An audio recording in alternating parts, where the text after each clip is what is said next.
17 past 7, wars back front and centre this morning as well. Israel went after Yemen over the weekend with an attack on the port. It was a response to the Houthi drone attack which killed one person in Tel Aviv. The international geopolitical analyst Geoffrey Miller's back with us. Geoffrey, morning to you. Good morning, Mike. Given what's happened in the last couple of hours, does the war change from America's point of view, whether it's Harris or Biden or Trump? Well, I think Benjamin Netanyahu is really going to be digging his heels in. He's scheduled to meet Joe Biden in the US this week. We don't know whether that will still happen. It may well do.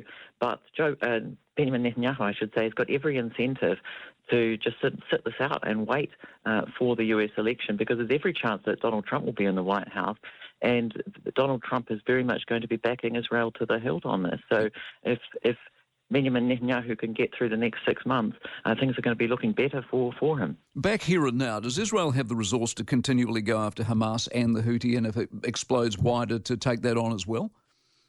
Well, that's the big question, because it could not be just a two-front war fighting Hamas in the south, but Hezbollah in the north, with these constant attacks going on from the south of Lebanon into northern Israel. But now exactly the drone attack from the Houthis shows you that Yemen is very much going to be involved. And we shouldn't forget Iran. Remember back in April we had that direct exchange of rockets and missiles between Iran and Israel. So everything's on the table here, and it really is a powder keg. This really could turn into a wider regional war, and New Zealand is absolutely going to be involved in that. If that happens, we've already got skin in the game. There are already New Zealand troops in the Middle East, particularly involved with Yemen. So, it could go from bad to much, much worse. Is Netanyahu okay domestically, given the war cabinet's fallen apart, and this has got to be wearing on pretty much everyone in the area, doesn't it?